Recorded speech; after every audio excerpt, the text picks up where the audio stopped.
This trilogy of videos seeks to learn from artificial intelligence, who Satoshi Nakamoto was, and what he was doing before he invented Bitcoin. We've lost too many hackers to suicide. What if Satoshi was one of them?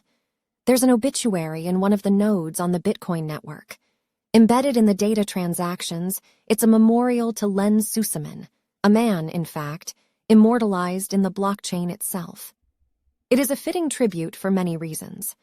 Len was a true cypherpunk, equally brilliant, irreverent, and idealistic.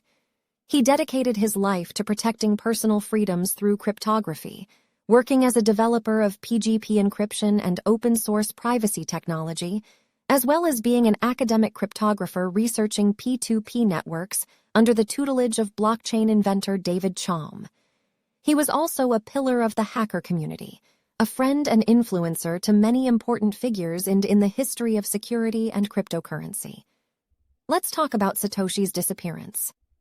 By all accounts, Len was on his way to becoming one of the most important cryptographers of his time. But on July 3, 2011, he tragically took his own life at the age of 31 after a long struggle with depression and neurological disorders. His death coincided with the disappearance of the world's most famous cypherpunk, Satoshi Nakamoto. Just 2 months before Len's death, Satoshi sent his last message.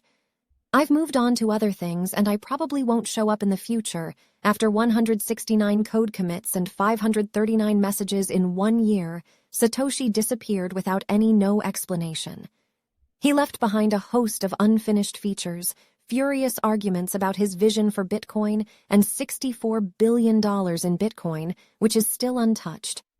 Let's go back to the beginning. We've lost too many hackers to suicide. Aaron Swartz, Gene Kahn, Ilya Zhytomyrsky, James Dolan. They were all victims of an affliction that has left its mark on technological advancement itself. Imagine that the creator of Bitcoin died long before he had time to complete his creation to completion.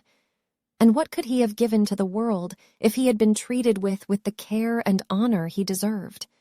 I hesitate to speculate about Satoshi's personality, given that reasoning about him in general ranges from flawed to downright idiotic. But since Craig Wright fraudulently took credit for the creation of Bitcoin, it's important to revisit this topic and move the discussion back to the CryptoPunks who actually created Bitcoin. Whoever Satoshi was, he was a phenomenal individual, as Bitcoin was the culmination of decades of accumulated research and discussion in the CryptoPunk community. In that sense, Len was certainly an indirect author. And yet, one has to wonder who actually wrote the code, ran the first node, and posted the information under the pseudonym Satoshi. In order to implement the many ideas on which Bitcoin was based, it took that person or group of people would need a unique combination of expertise encompassing public key infrastructure, academic cryptography, P2P network design, practical security architecture, and privacy technologies. They probably must have been deeply immersed in the cypherpunk community and be alongside the geniuses who have had a major impact on cryptocurrency. It would take ideological conviction and hacker ethics to roll up sleeves and anonymously create a real version of ideas that had previously been relegated to the realm of theory. Let's dive into history and tell a little about Len's life. As a young man, Len was a self-taught technologist with an affinity for cryptography and protocol development. Even though Len lived in a small town in Pennsylvania, by the age of 18, he was a member of the Internet Engineering Task Force, responsible for the TCP/IP protocol that underpinned the Internet and later the Bitcoin. Always been the odd kid out because he was smart, his acquaintances said of him. As a teenager, Len was diagnosed with depression. Unfortunately, he had endured traumatic experience with unqualified psychiatrists. In 1999, Len moved to the Bay Area and quickly became a regular member of the cypherpunk community. He moved in with Bram Cohen, creator of Mojo and BitTorrent, and was a member of the legendary Shifrapunk mailing list where Satoshi first announced Bitcoin. Other hackers remember him as a smart and funny man who chased a squirrel at a Shifrapunks meeting. Len devoted himself to defending personal freedoms and privacy through both technological and political direct action. At 21, he made headlines by organizing protests against government surveillance and against the imprisonment of hacker Dmitry Sklyarov. Early in his career, Len distinguished himself as an authority on cryptography with public key cryptography, the foundation of Bitcoin.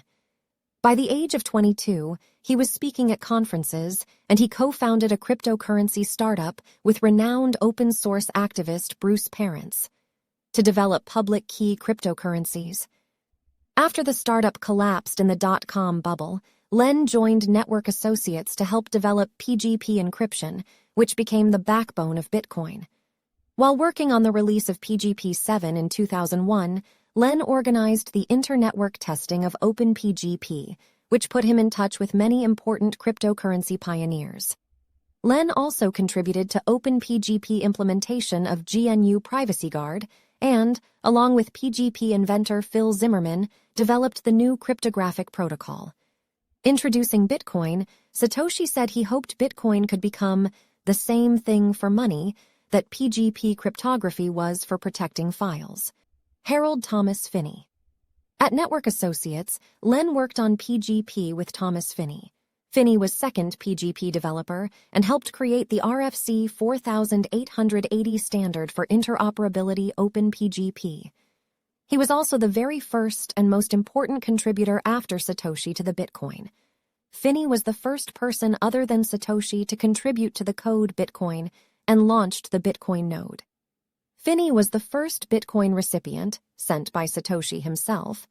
Finney invented the concept of reusable proof of work, on which the Bitcoin mining is based on.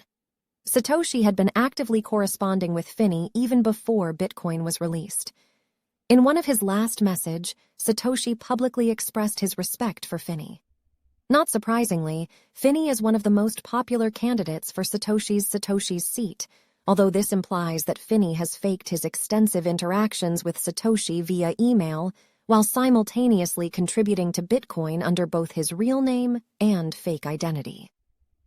Finney continued to work on Bitcoin even after Satoshi retired in 2011. Thank you for watching. If you like video, please like it. In the next video, we will continue to talk about the people who were involved in the creation of Bitcoin. Subscribe so you don't miss the main thing. Who is Satoshi Nakamoto?